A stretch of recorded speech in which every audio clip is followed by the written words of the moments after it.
question today is from Rajesh Chandramohan, IA ID number 77. He's asking, Dear Swamiji, our family, dad, mom and myself are overwhelmed and intimately attracted by your avatar of Karuppar Swami. We enjoyed the Mahashivratri via NTV from Tiruvannamalai. The energy from Karuppar Swami during this inner awakening was also very intense and powerful.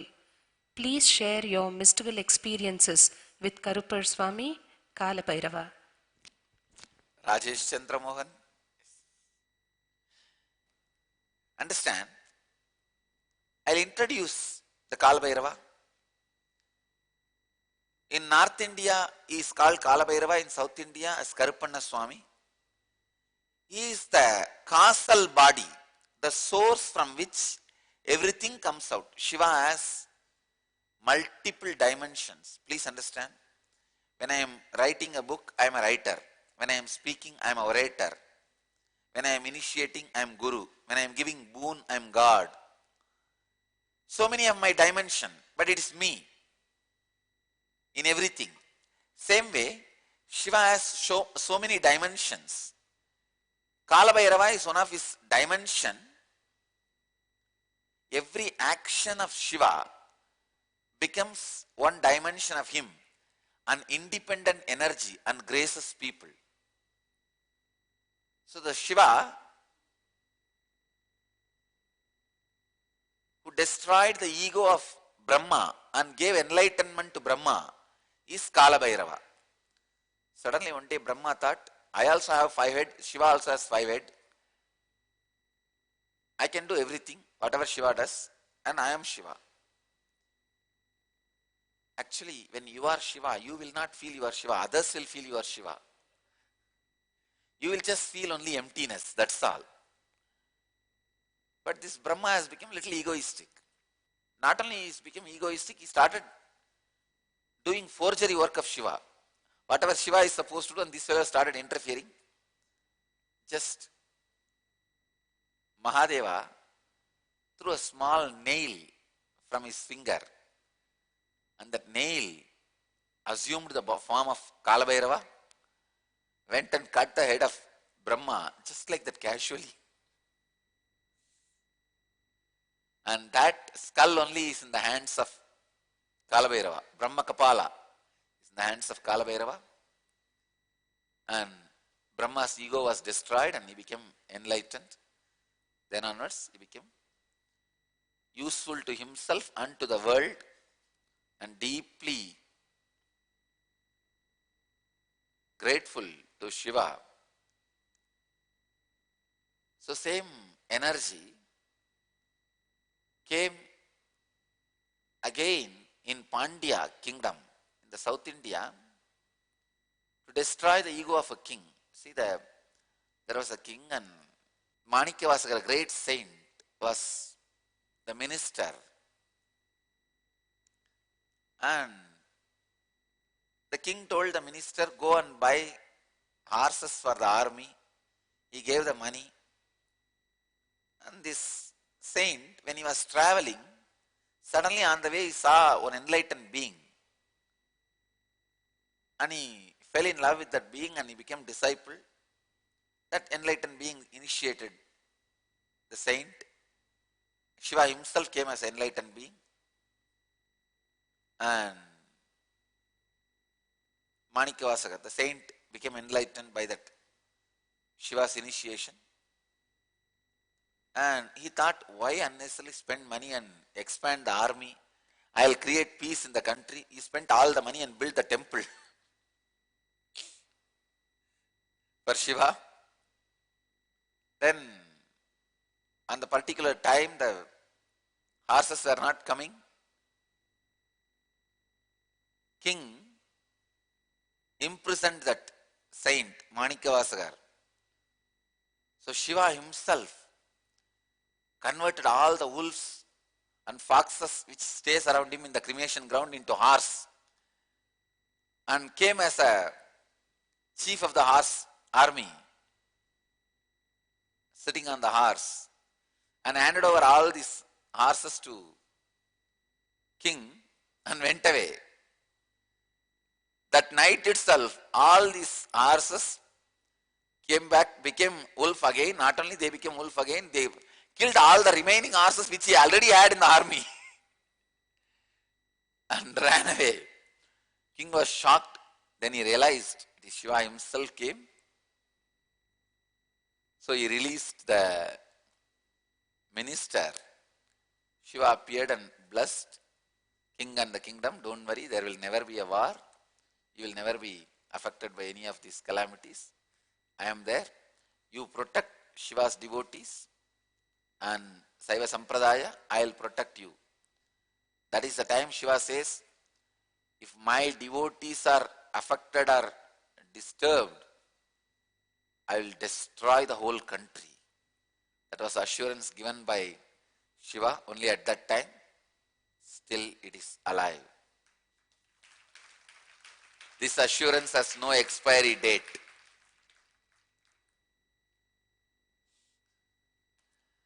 And Shiva's form came on the horse to destroy the king's ego, teach a lesson to king, is Karupanna Swami. That is Karupa Swami, Kala Bhairava. See, Kala means black, darkness. Kali means the feminine blackness, feminine darkness.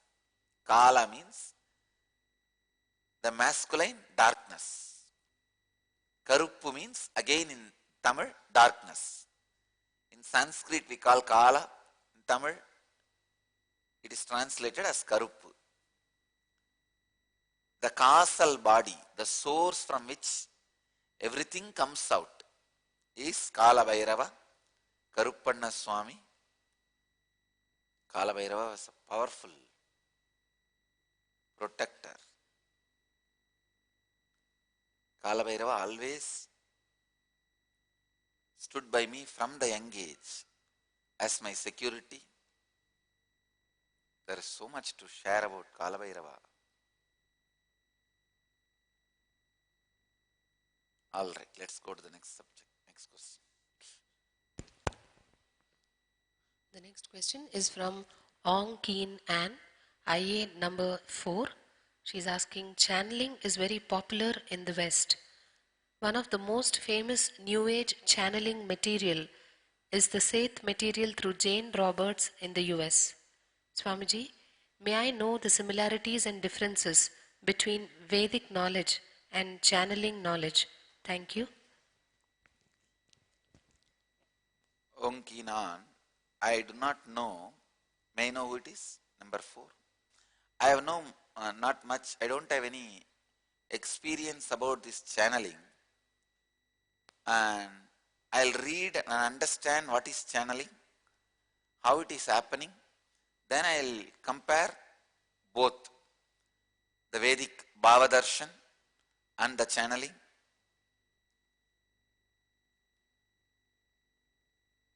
So maybe I'll answer this question tomorrow. Next.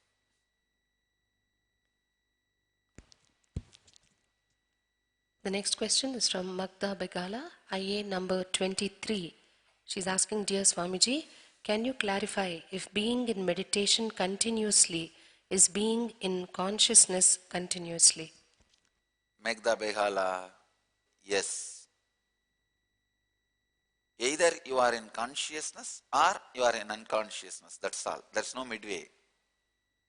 Either you are in meditation or you are in confusion. There's no midway. If you are not in meditation, all those moments you are in confusion. There is no neutral gear, understand. Either you are in the forward gear or reverse gear. There is no neutral gear. Either you are in meditation or confusion. Either you are in consciousness or unconsciousness. That is why I insist on ajapa japa, continuously repeating. Continuously repeating. Continuously unclutching. Being in the meditation continuously.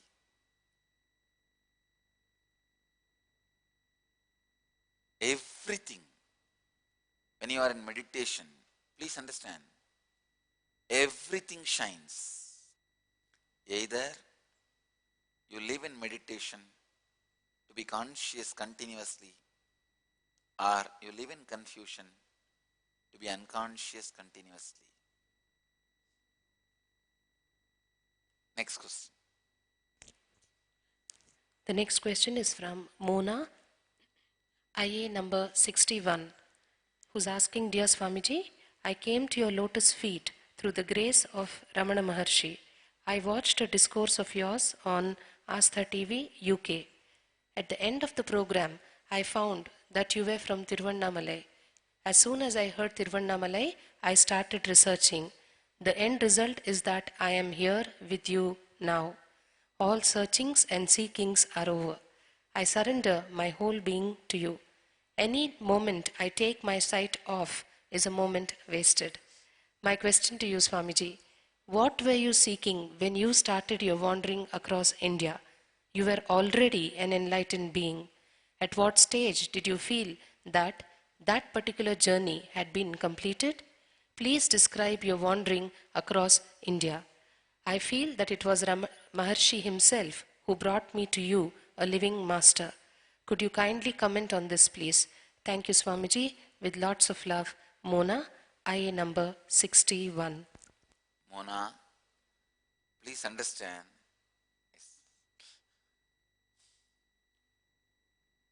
my wandering was not in search of anything for me, but in search of disciples and devotees who will receive what I am offering, and in search of perfecting the technology and the methodology to share what I am offering. Please understand, modern day human beings have become so thick logic beings, especially, see, after Ramana Maharshi and now, in this last 60 years, whole humanity has gone through some extraordinary transformation, whether right or wrong, it has happened. Human beings' logic has become at least 100 times thicker than the time of Ramana Maharshi. In Ramana Maharshi's time, how your logic was, now it is 100 times thicker. So, the teachings and the techniques Ramana Maharshi taught to human beings is not enough to help in the mass. If I have to help millions, lakhs and billions, the methods and teachings Ramana Maharshi expressed is not enough. That helps only certain level of people. Now, your logic has become too thick. So, I have to develop the best methodology to share these great truths with you all. So, I was in search of designing and developing the best methodology to share these great truths with you all. From each sampradaya, from each tradition, from each monastery, from each sadhu, from each human being, I learned something. I learned what they want, how to tell them, how to give them fulfillment and make them reach enlightenment from every individual.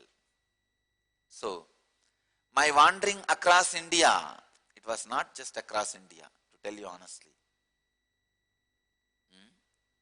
It was across many places, not just many countries, many planets.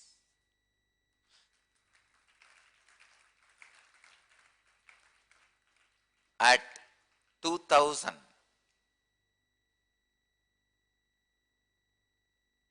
I felt my journey has been completed. 2003, I felt it is time I start sharing this with all of you, with the whole world, with the humanity. So, Mona, you are feeling Maharshi himself brought you to me is right. All the masters who had body and who are not in the body now are constantly leading their disciples to the living master, living incarnation. That is why I tell you, I don't need any marketing department. All these great masters are my marketing department. Paramahamsa Yogananda, Mahavatar Babaji, Ramana Maharshi, Ramakrishna, Shirdi Sai Baba, all these people are doing my marketing department work. What more I need? I don't need any other marketing department. Because our marketing department is higher plane. All the masters who are in the body, they are doing the job of our marketing department. Please understand, you are brought to me by Ramana Maharshi.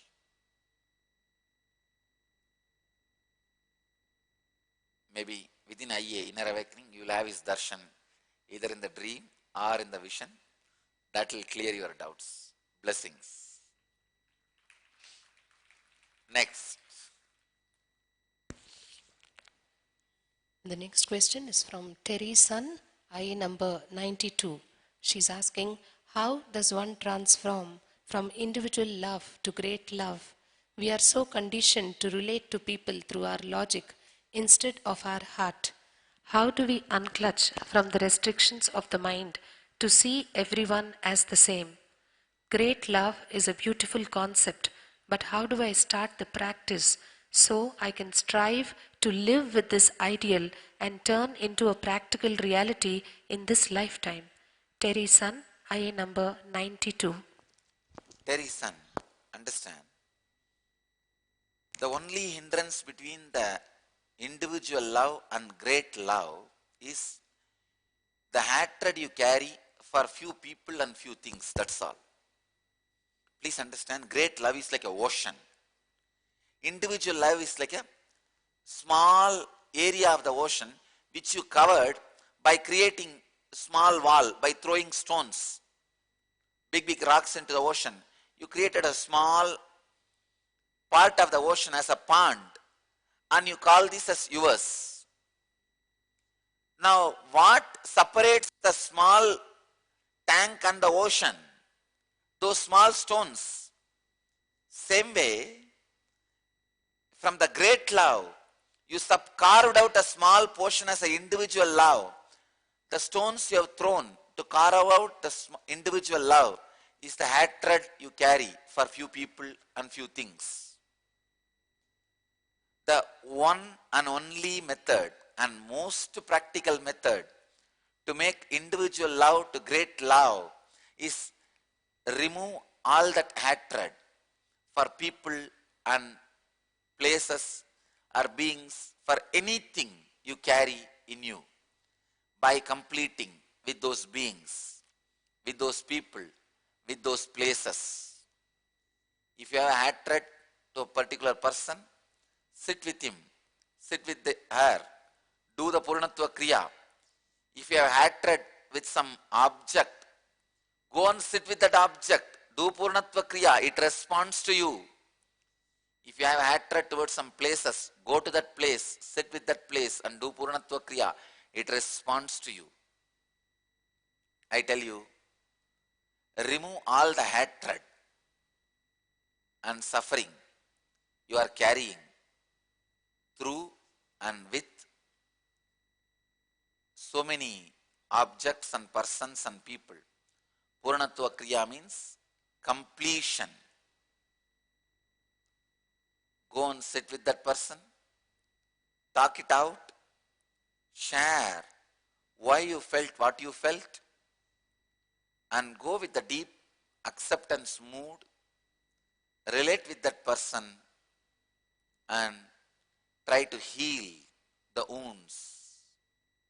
I tell you, remove the small hatreds you carry towards just few people. You don't hate the whole world.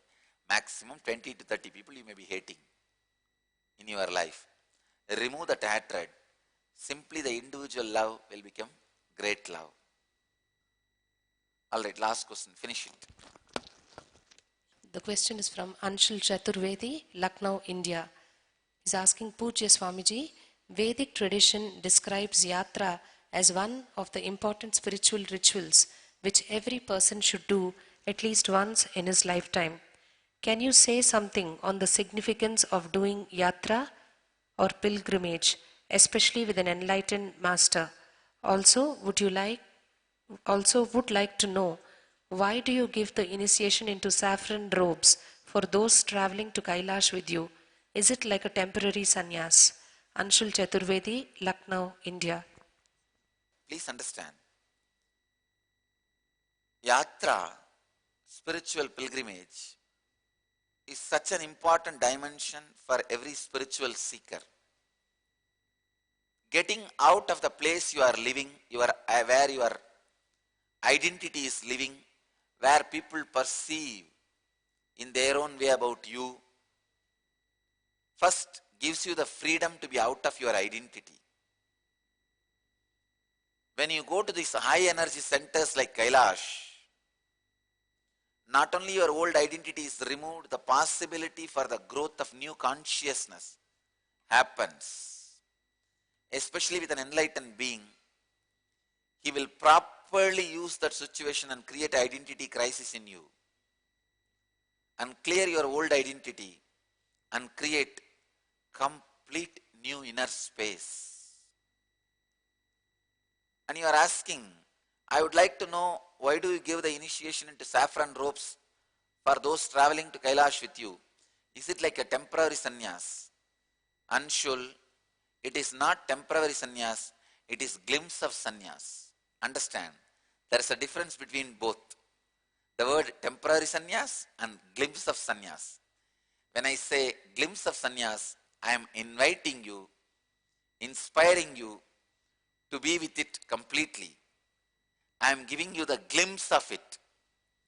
When you say the word temporary sannyas, it is already means something which is not going to stay with you. When I say glimpse, it is invitation. Understand, the word glimpse means invitation. The word temporary means, okay. There's a big difference between these two words. What I give you in Kailash, or this time I introduced even in the inner awakening, 21 days. Yatra Kavi and Kshetra Kavi. The saffron you receive during the travel study program or during the meditation retreat. Yatra or Kshetra, both Kavis, are not temporary sannyas, they are glimpse of sannyas. So understand, there's a big difference between the word temporary sannyas and glimpse of sannyas. When I say glimpse, it is an invitation. It is an invitation. So, Anshul, how much ever I say about doing yatra, it will not be enough. Yesterday I received a message in Twitter. Thank you, the word looks too cheap and useless in front of you. Same way, how much ever I describe about Kailash, I cannot describe. The only word I can tell you is, come once, see it. That is the only way to experience it. Blessings.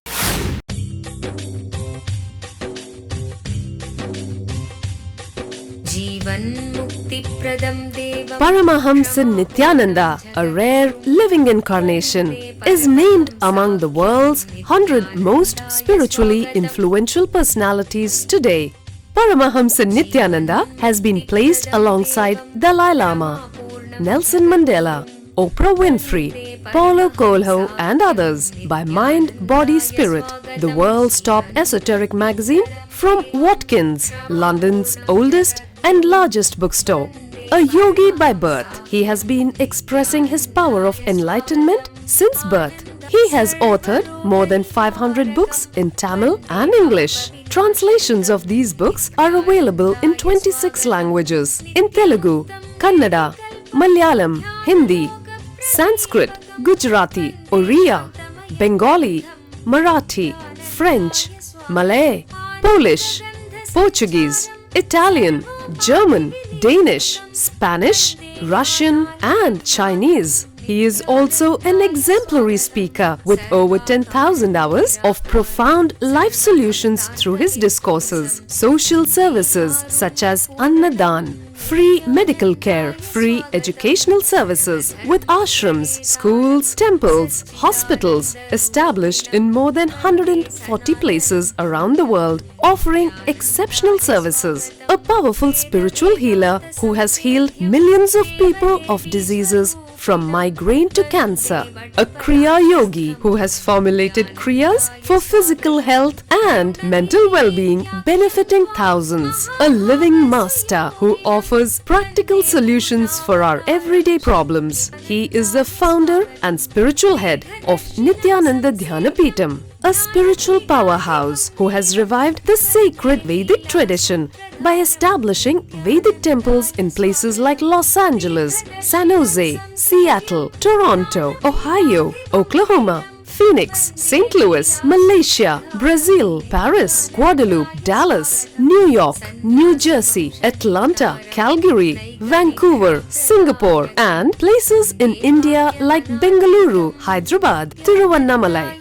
A spiritual guru for 10 million followers, an incarnation who transmits the highest spiritual energy through initiation, a contemporary yogi who has revived the Vedic science of yoga worldwide through thousands of yoga centers, an adept in Ashtamahasiddhis, mystical yogic powers, who has effortlessly awakened the Kundalini of thousands and graced them with spiritual powers, a dynamic young guru who is an inspiration for thousands of youngsters, India's most watched spiritual guru online, a beacon of spiritual light who has triumphed over the forces of religious terrorism and political persecution. Paramahamsa Nithyananda is an eternal Kalpataru, blessing the world with the boons of material abundance and spiritual enlightenment. आनन्दानुभवास्वादं सर्वरोगनिवारकं वन्दे पापविनाशक्तं नित्यानन्दाय स्वागतं नित्यमुक्तं निर्विकल्पं ध्यानलोकप्रदीपकं वन्दे शान्तमयं बन्धं नित्यानन्दाय स्वागतम् आनन्दगन्धसञ्चारं सर्वोपाधिविनिर्मुक्तं वन्दे ज्ञानालयं नाथं नित्यानन्दाय स्वागतम्. Let you all achieve, experience, live, express, radiate, share and explode in eternal bliss. Nithyananda. Nithyananda Dhyanapitham, Nithyananda Nagar off Mysore Road, Bidadi, Bangalore 562109. Contact 097422033311. www.nithyananda.org. www.youtube.com/lifeblissfoundation.